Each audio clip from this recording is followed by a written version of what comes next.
I give a fuck? Why do I give a fuck? Why do I try so hard? Why do I care so much? Welcome to Why Do I Give a Fuck? A cross-cultural conversation between myself, Diane Tate, and Johanna Thompson. In these times of great struggle and possible shift, we ask ourselves, why do we give a fuck about any of it? How does the lens we see the world through impact what we see? And what do we do about it? Hey, hey. How are you? I'm good. I'm feeling all right. So how are you doing? I'm good. And I'm kind of digging this new setup that we have here because we get to hear the intro to the show in real time. And I don't normally get to listen to it because I'm doing the post-production and I just kind of stick it in there, but I don't listen to it. So it's kind of fun to listen to it again and get all jacked up. Yes, because it gives you kind of like this energy. I'm curious as the folks that are listening and watching us, how you enjoy our intro and outro to our podcast. So yeah, we're here. And it was an intentional intro and outro because we wanted to like draw people into things that we're really caring about having conversation about. One of the things that I've been mostly curious about, because I had a really good conversation with a very close friend of mine about faith-based belief about what's socially, politically happening in this moment. And there's specific narratives that come out of the faith-based to kind of like propel some of the understanding of all of this VUCA experience that we're having. And when I say VUCA, I'm explaining that right now we're in like a violent, uncertain, chaotic, and ambiguous time.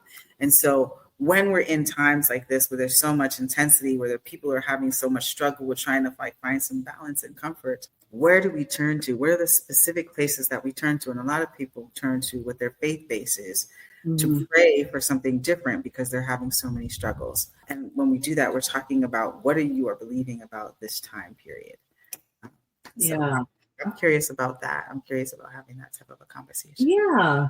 And I think, just a little bit of a disclaimer, that we're going to have this conversation knowing that maybe some of these faiths that we speak about, we're not necessarily subscribed to ourselves, and that we're maybe third person or third party discussing what we know about some of the beliefs that are out there that people are subscribing to. So we just want to say that we may not know all of the details and all of the ins and outs, but as observers, when you're on the outside looking in, and I know that just a couple of weeks ago there was a lot of talk about the rapture that was supposed to happen, and it didn't, and so that's happened several times over the course of our lifetimes, that that everybody gets all in a tizzy because they think the rapture is coming, and then the date comes and goes and nothing happens, and it's always interesting to me that then it's like, oh, well, really, it's supposed to be this next date, and they find another date to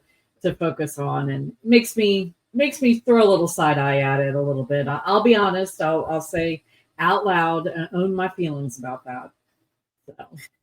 And I just want to help, clarify for people, when we're talking about the rapture, we're talking about the second coming of Jesus Christ. Mm-hmm. And that is basically a Christian belief held.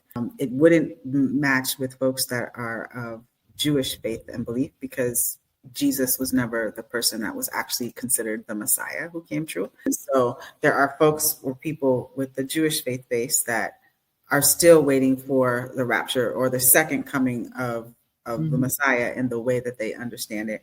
I have no idea about the Muslim faith base. I just don't know, and I should know. And I think I'm going to find some people to give me some explanation about what that looks like. But the rapture and Jesus not coming. But there are a lot of preparations and there are a lot of rituals according to the guidebooks that are happening across the world that I understand. There were 3 heifers that were raised in the United States and transferred over to the Holy Land that were sacrificed in ritual to prepare the land for a holy sacred space where a temple can be built up, and that temple is being built up as we speak. And these are some of the things that were written in the book of Revelation, the book of Daniel, and all of these places to like talk about the end times and what we should be preparing for, if you believe that. I'm curious, before we even go into this conversation, do you want to share like what your faith base is, and like what there's conversation about if you are participating robustly with your community of faith believers on what this moment is that we're experiencing? Yeah. I have a question about what you just talked about, though, and I want to ask it before I forget it. When you said that the cows were raised and they were shipped over to the Holy Land, what land are you talking about? Jerusalem. Okay. All right. So Jerusalem. Yes. Yeah. Occupied Palestine. Yes. Occupied Palestine is Jerusalem, Palestine. Yeah. Okay. I wasn't sure, so I just wanted to ask that before I forgot. Yes. And I'm saying Jerusalem, and I am saying occupied. I said Jerusalem, occupied Palestine, because when I was having this conversation, the person kept on saying Israel. And I'm like, yeah, Palestine. So we went back and forth, and it really did make me have a clear understanding of your perspective will help you to name, but then also, and also as you are coming into the way that you reflect on what your perspective and the stories that you've been told, being able to contextualize who the people were that folks were talking about at that time. And as we're talking about how we qualify time completely differently than the calendars and the time scales that were used back in the day, and putting all of that into sense to be able to have an understanding about what the relevance of what these guidebooks were talking about and preparing us for what we call the end days. Yeah. Well, it's. I have so many thoughts, but your question to me was, what is my faith base? What is my faith practice, and am I practicing? I declared as a Baha'i, as a member of the Baha'i faith, about 7 years ago, and it's interesting. Somebody was just asking me about this the other day, and they were asking me because I moved up north from living in the South 4 years ago, and have not gotten connected to the Baha'is since I moved up here. And part of the reason is, especially in the last 2 years, the Baha'i holy lands are in Haifa, in occupied Palestine. And the Baha'i faith is such that we have a universal house of justice, which consists of 9 members, 9 humans that have been voted on by the entire Baha'i community across the world to serve in that role at the Universal House of Justice.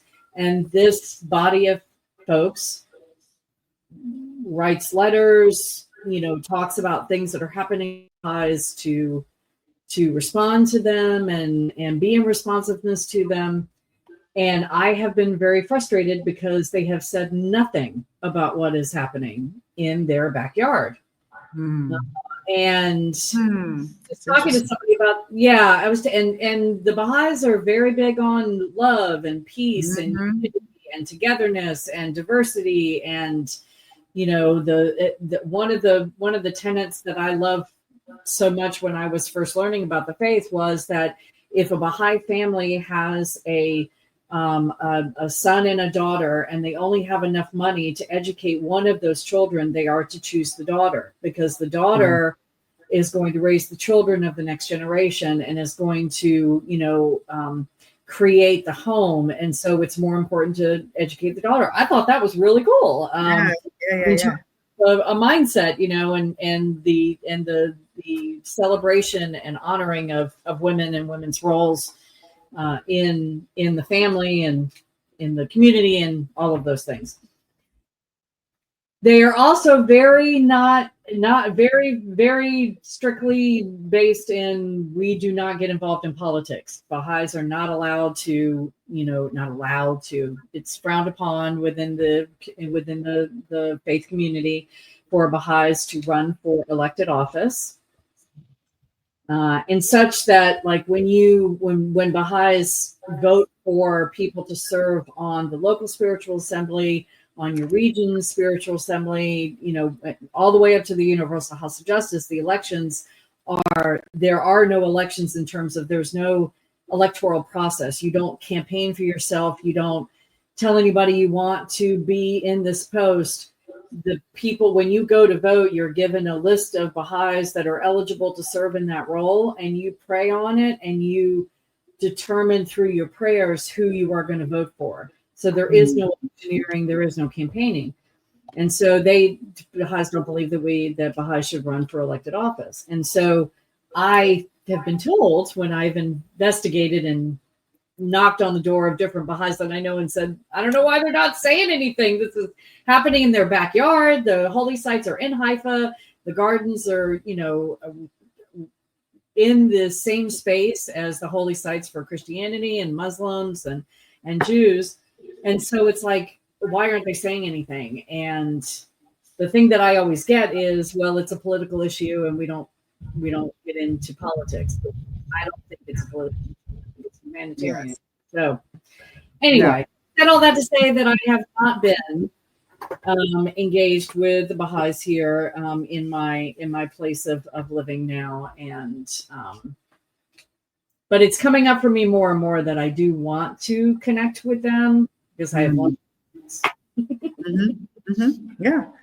I mean, but that also speaks to what I brought up before. It's just like we are looking for other things in our world that to help us make sense of this moment, right? Because it's just so hard to grapple with like all of the violence and harm that is occurring. And there's such a desire for those of us who are connected and in tune to be able to figure out how we're going to access places of peace, pieces of like conflict resolution, places where folks can start to build and create the world that we envision that we can all live and exist in. And I feel like I'm a broken record on almost all of our episodes because I don't know what I don't know what other seeds to be planting in this moment other than really having people have a cultural shift within themselves so that all of the things that they feed into will go towards this new vision of how we can exist, because what we are existing in is not sustainable. And we're seeing it not only on U.S. territory, but across the globe. We are seeing the fabric of all of our social fabrics being eroded completely. And when that happens, and more violence ensued and more loss of life, what is it that we can look at the other end of this time? And so as we're talking about kind of like some of the religious narratives, we are talking about a transitional period where there is going to be a new social construct that is created. And what human looks like, I know we've talked about this in other episodes as well, what human looks like with the integration and infusion of technology and human body as we understand it today, what our stories and our narratives, our origin stories shifting so much, and all of the ways that we are connected and not connected with each other, because you and I are having this conversation that in the past would have had to happen with us in each other's face and then evolved into maybe having a conversation with us on the phone. We could have this conversation now with a piece of technology where we're looking at each other. It feels like how we were in the room, but it's still not the same because you can't see all of what my body is doing in communication with you. You're only seeing what I'm giving you right here. Which right. It's very small percentage. Right? It's like, I'll show you what I feel up here, but down here I might be, going you have no idea why I'm going. But yeah, so like as we're turning to this faith-based understanding, or people looking to that as one of the places to find some answers to the conditions that we're existing in today. Well, and it was interesting when we were talking about this before we started recording. You were breaking down some of the narratives that you've been hearing in the Christian realms about the end times and things, and I really just I said, well, I don't think any of it's real, and so I don't know if you want to share like some of those stories or those narratives that are happening right now, or that people that you're talking to are saying are happening right now, and we can talk about, because we also something that's been I've been learning a lot about in the past 2 years is the Zionist belief system, and which is not the same as the Jewish belief system, but it is a form of it's taken from the Judaism and said, we're going to run with this and slather on a really thick layer of supremacy to go with it. So So I'm curious if you want to share some of those things that you were talking about. Yeah, no, I'd love to. So in the narrative storytelling, we're at a period of time where there were these cows, heifers is what they're called, that were raised very purely in the United States territory, and then they were sent over to to the Holy Land, to Jerusalem, to be sacrificed. And the sacrificing of these heifers in the storybook was to clear the land. And I'm really giving a very limited, basic thing, because I am not a scholar in Christianity or Christian faith-based story narrative storytelling. That is my disclaimer to all of the people. I just want to ask when you say storybook, do you mean the Bible? The Bible. I call all of the guidebooks storybooks because I thought guidebooks on how to live. Sure, I knew. Yeah. Okay. So the Bible, y'all, I call it a storybook because I learned it as a storybook, and I'll go into the history of how I understand my faith-based understanding. But so in these Bible stories, so the heifers are sacrificed. They're clearing the land for a new temple to be erected. The temple is actually being erected at this point in time. Somebody is, architects and developers and finances to make this temple. There also is a Muslim temple in very close proximity to where this large temple is supposed to be built. So there might be some conflict regarding the Muslim temple, which folks of the Christian faith base and those who are building this new temple are wanting to remove the Muslim temple. So we know that's going to have like some socio-political conflict that's in real time, that's present day, based on some of these storybook information that's what's happening in our end times. And then as this temple is erected, there's supposed to be peace accords that are happening, which we know that this ceasefire is a part of moving into peace treaties, and what the global powers are saying, that they're moving into transitioning into a period of peace outside of the wars that we're experiencing.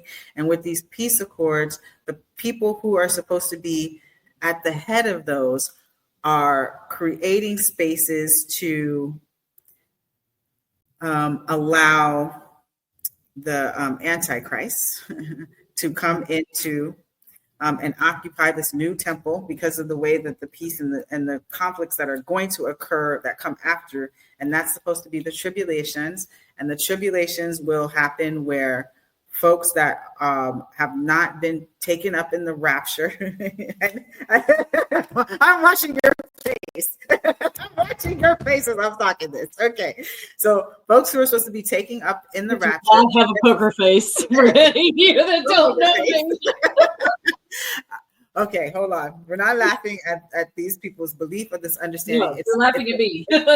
I'm laughing at your responsiveness, faith, and as we're talking about it, it can be confusing.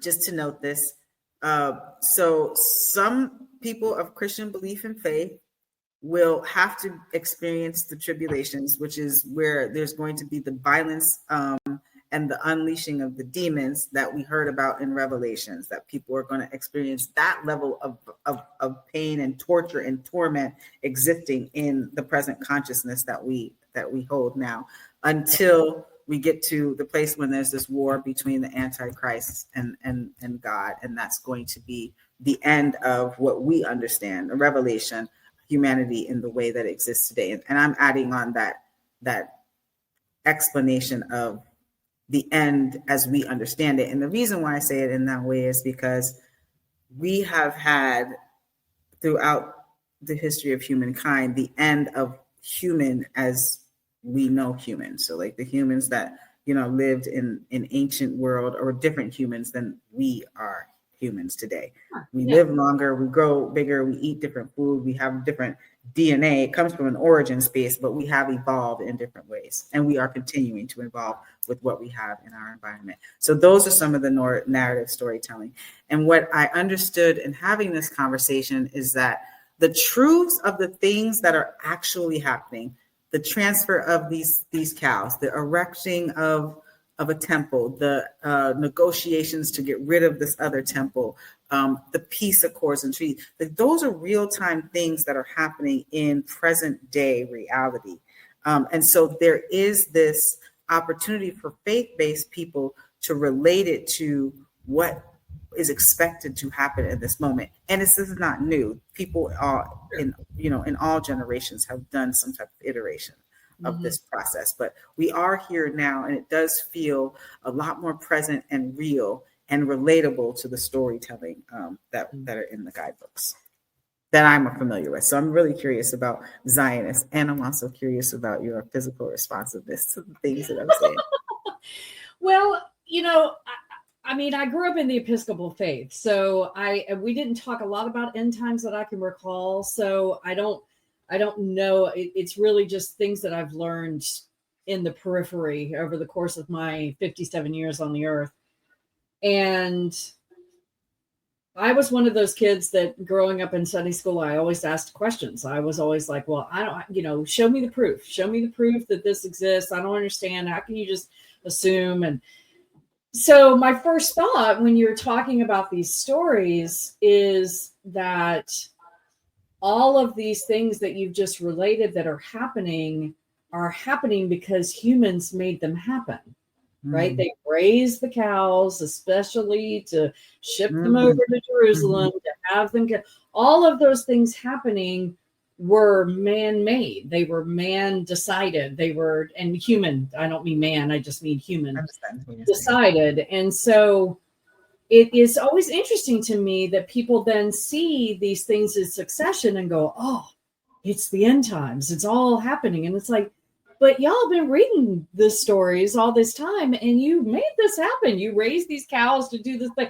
So to me, if it's going to be supernatural, it's going to come not orchestrated by humankind. It's going to happen by some sort of, oh my God, look at how this is all coming together, and none of us had any control over it, and it's all happening. That to me is a little more, that would make more sense to me in my linear left brain mind to ascribe it to some sort of God connected thing, because it's not necessarily driven by humans. But if humans have read these stories, believe these stories to be true, and then make choices to do things to make those stories actually come into existence, then to me, that's like, ain't that humans doing that? That's not God, right? So, yeah, okay. My head. Don't it? I don't know. I think we can tell ourselves. So to me, it speaks, like into a larger picture, it speaks into how humans love a story, right? We love a tale of intrigue. We love a cause and effect. We love these things to happen. And I think in a lot of ways, we can also make things happen that can look like they're just of some other entity outside of ourselves, because we want them so darn mad. And there's a lot of talk when you talk about the peace accords, there's a lot of talk about, or there's speculation around why this happened now, and that Trump was supposed to be this arbiter of these peace talks. And a lot of it had to do with the fact he wanted to be nominated for the Nobel Peace Prize. And that was all happening just in the past couple of weeks leading up, and so he had an ulterior motive to get this done, right? Because he wanted the Nobel Peace Prize. Now, he did not get nominated for the Nobel Peace Prize. The woman that did get nominated is from Venezuela. I don't know her name off the top of my head, so I'm not even going to try to say it. But she is a leader of the opposition party in Venezuela, who, as of this morning, has dedicated her Nobel Peace Prize nomination to Trump, because she believes he should have gotten it more than she should have. So that tells you where her brain is. There are a lot of people that have been heralding her. No, she's not. She's not all that. And I understood the person who's actually doing the peace treaty work is the son-in-law. It's Kushner. Yeah, it's Jared Kushner.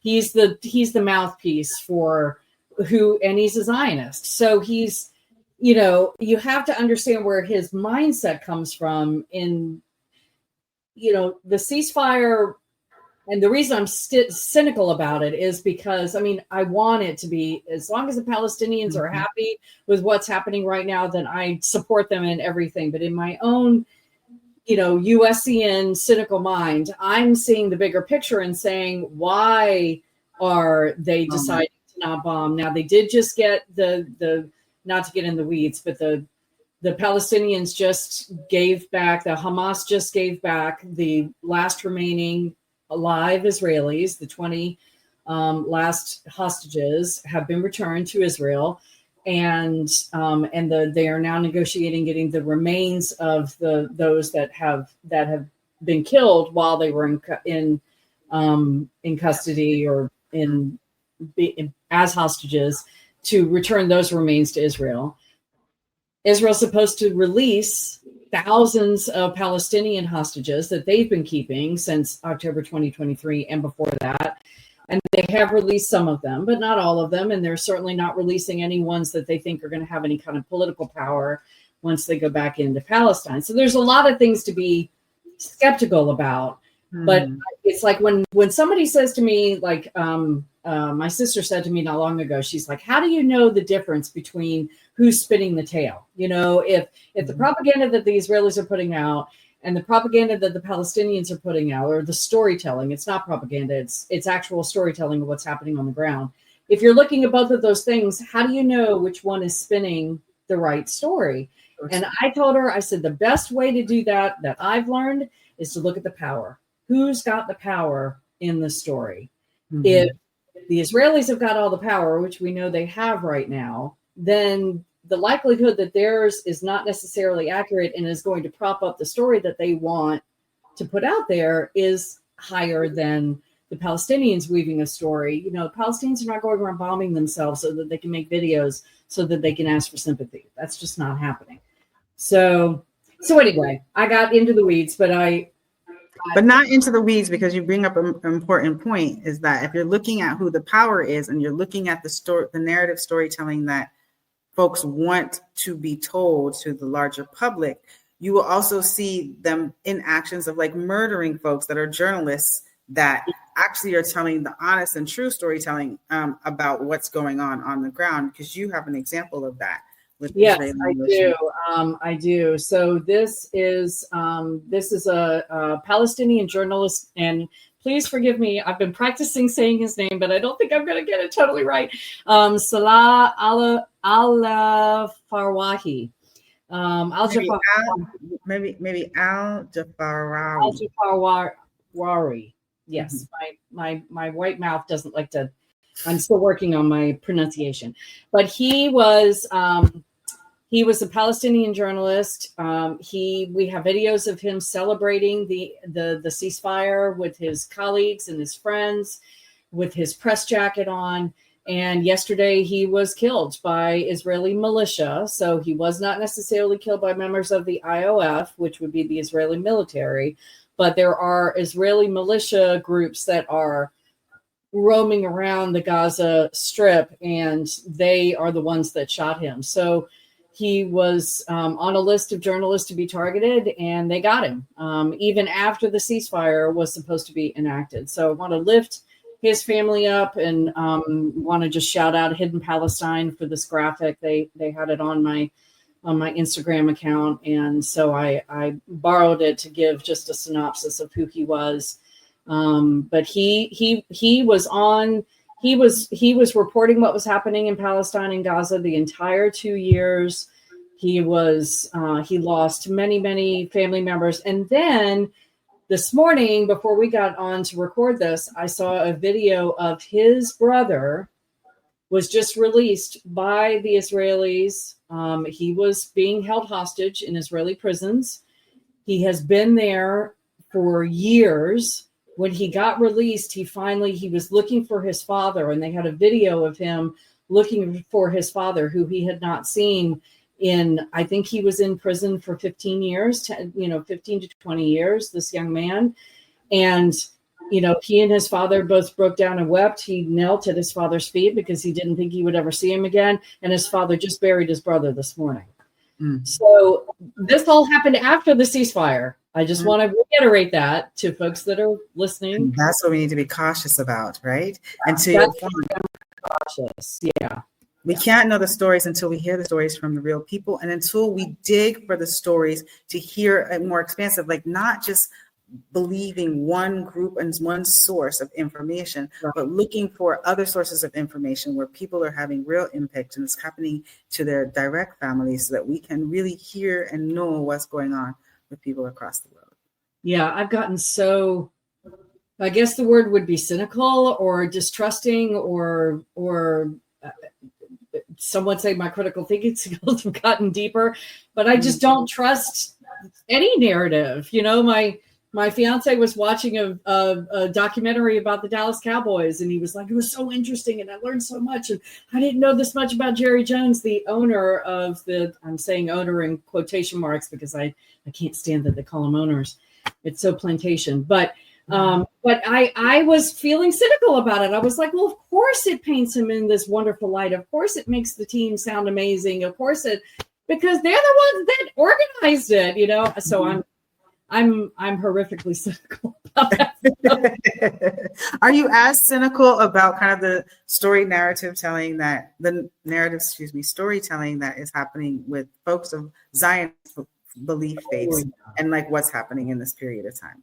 Oh yeah. I mean, I'm learning so much. I had no idea. Full disclosure, and I say this readily and with all humility, I had no idea what was happening in Palestine before October 2023. And so I have been on a steep learning curve about what Zionism is and the difference between Zionism and Judaism, and have stood in protest lines with rabbis who are, you know, screaming, this is not Judaism. This is not Judaism, because Judaism has been co-opted by the Zionist belief system. I liken it to, remember after 9/11, when all we kept hearing was Islamic extremist, Islamic extremist. They took the people that hijacked the planes and flew them into the towers, and they dubbed them as Islamic extremists. And I remember unpacking that in my head and thinking, this isn't necessarily Islam. I was listening to people from the Muslim faith, and they were saying, this is not, Islam is a peace-loving faith. It is deeply rooted in peace. And so just like we say about Christianity, I'm sorry to cut you off, but yes, but then you can have Christians but you can have Christian zealot, and then most Christians will say we are a group of people that are inclusive and of love and care and principles of Jesus. I know it's a harder. Well, the other reason I push back on that is because, I mean, I grew up in the Christian faith, and so I think they have a really good way of saying that. But then when they're watching a genocide happen for 2 years, they stand on the sidelines and go, well, I can't have an opinion because I don't, you know, you're watching a genocide. Why don't you have an opinion about this? That's not what Jesus would want. You know, Jesus would not be, he would be standing on the ground in Gaza saying, don't bomb these humans. And, you know, they were bombing where he was born. They were bombing Bethlehem on Christmas Day 2 years ago, and Christians were silent. So I don't know. I push back on that a little bit. Yeah, because, and it's not even Christians. There are Christian Zionists. I've been learning about that too. And I'm not even sure that it's Christian Zionists that are silent. I've seen everyday Christians who think that they walk this path of love every day, but then they're silent in the face of ethnic cleansing. And I don't understand that. Maybe you can help me understand it, because to me, they talk about love, but they don't really walk the love walk when the rubber meets the road. So I know that there's a confusion. For me, what I hold, because I don't understand what other people are thinking about all the time. But for what I hold is that there is a clear distinction about who is claiming Jewish and Israel and claiming what was promised back in biblical storytelling. So I'm talking about like what I consider and understand and know as the original Jew, right? Jesus being one of them, folks from the land that is there and having this faith belief. So you can have a Muslim faith belief, but you can also back then have a Jewish faith belief. And most of those people come out of Egypt and believing in one God, and then that developed into Allah. And then the folks that are claiming that Jewish history now came into the faith out of a war, as I understand it, and was at a place and a point in a time, and I have to get the dates because I'm not like this, antiquity historian person, but right. I understand that there was a movement because of a war, and then for them to be able to come into the place and be able to settle, they were invited to join this faith beliefs. And so that is kind of the understanding of like the Ashkenazi Jew that came down and took a hold of and that there's a distinction between folks of Jewish faith, between Zionists, between Ashkenazi Jew, in the same way that there's distinctions between the different factions of Christianity. I'm not sure about the Muslim faith base, but this does make me say, because I've said that more than 3 times on this episode, that it would be important to hear from somebody of Muslim faith belief to explain kind of where we are according to the faith in this moment in time. But my understanding of the folks that are holding Israel, that are claiming the promises of the Bible, are not the actual people that those promises were being made to. This is the evolution of people and their belief system over time, and being able, to your point, being able to hold the power and position to make these claims.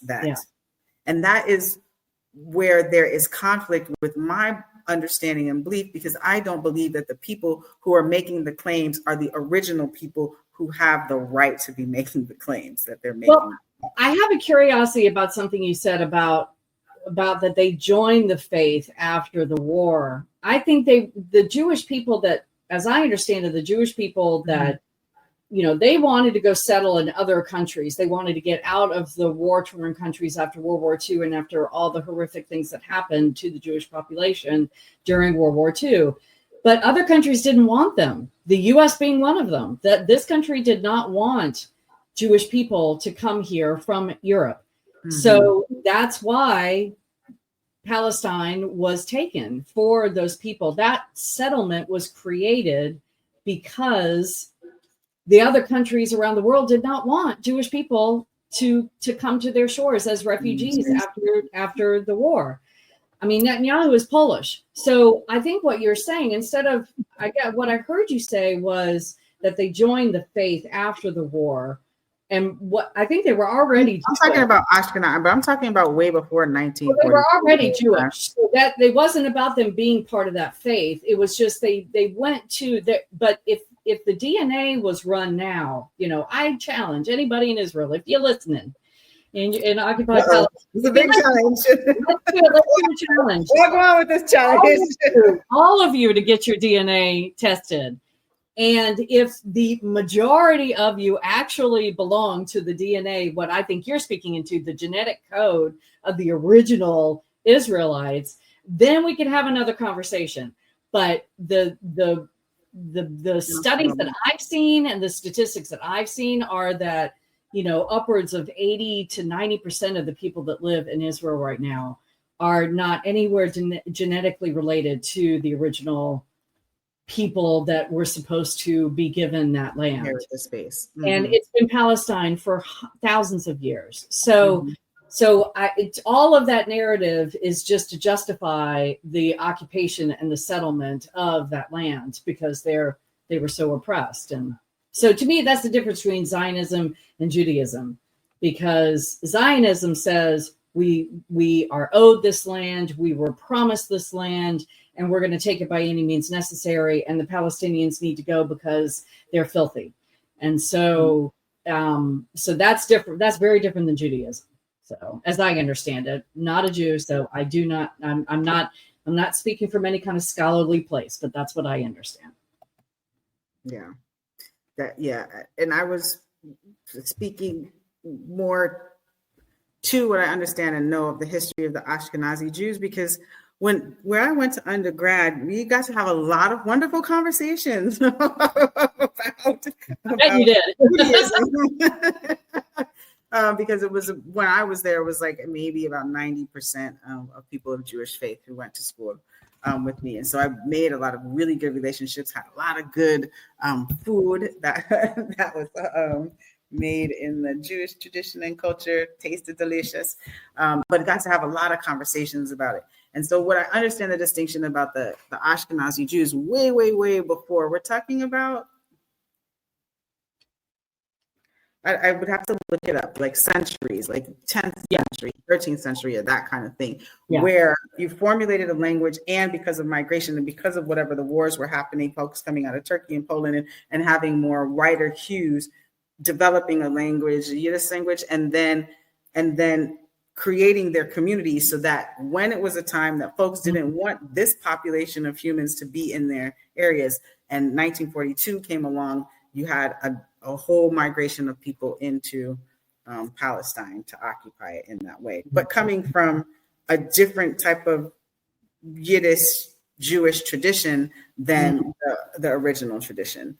And so if we're thinking about all of those things, when that is the foundation of what is the excuse for why somebody should be able to occupy a land, I'm asking people who are of the particular faith belief right now to make a determination, or to be reflective, not a determination, but to be reflective about who is asking for this land, and the methodology with which they are asking for this land does not, for me, align with Christian values, and or with what I understand as the storytelling of Jewish history, and and who is supposed to inherit what, where. Right. And just the emphasis in Judaism of atonement and understanding harm that you might create to others, and taking responsibility for that, and choosing to stop perpetrating that harm. All of those things, we've seen just not adhere to at all over the past 2 years, and so. It's very clear to me that it's not actually based in true Judaism. What they've been telling themselves, the stories that they've been telling themselves to say that it's okay to do what they're doing. But then what's so curious to me is the Christian Zionism. So and I know we could go on and on. We've already gone. And it's fine. Yeah, the Christian Zionism story is that that when that land is purely Israel, meaning all other people that do not subscribe to the Israeli faith, the Jewish faith, the Zionist faith, really, have been driven out of the land, then the second coming will happen. This is something, and I know I'm talking out of my butt. I only know a peripheral, bit of this story, but that Christian Zionists are almost more rabid about this than Jewish Zionists, because they want the second coming of Christ to happen. And they believe that that's only going to happen when Israel owns all of that land, when Palestine is no longer, and when there are no more Palestinians on the land. So to affect their ultimate, here comes Christ again, they have to drive the Palestinians out and be okay with that, which is like, what? Yeah. Well, that was why I wanted to have this conversation, because the socio-political climate is really driven, and you can really see how religion is used to control the minds of the masses, to actually have the type of political and power grabs that have existed throughout the history. But we're just being able to talk about it in real time because of the present day experience that we are witnessing. Across the globe. And if people are really, really, really committed to their faith beliefs, and all of these different intersecting faith beliefs are focused on one land mass to hold the foundations and the root of what is expected for this time, and justifying the killing of hundreds of thousands of people. For a land grab. I mean, it is. We learned it in history. It is baffling, but we learned it in history. Oh yeah, it's not a new thing at all. But it just, to watch it in real time is what is just, it's hard, and it's not to glorify it. And if we're visioning, I always want to be very Afrofuturistic about what the new thing looks like. It looks like when we're in schools, not glorifying who conquered who and who subjugated who, and make that like that is the standard of how we're supposed to be existing. But let's tell stories and histories of people who have reinvented communities that have found different ways of existing amongst one another. That is what's critical for us to be doing as we're thinking about what it is that we want to live in and exist in the future. Yeah. Well, from our lips to everybody else's ears, maybe. I don't know, but this has been a really great conversation. And, I don't know what the answers are. Keep the faith. Your answer is keep the faith, but also be, hold on. Keep the faith, but also be interested and curious about how other people are understanding their faiths, because that's what we need to be doing, is understanding how people are thinking and how they're coming to their understanding so that we can offer different ways of thinking about it. Yeah. Okay. I will take that with me. I promise. Right. You don't have to, but I was just a suggestion. No, I think it's a good suggestion. All right. Thanks for joining us. Until next time, as you move throughout your day, continue to ask yourself, Why Do I Give a Fuck is produced in collaboration with Johanna and Diane. Music by Norwegian musician Water. See you next time.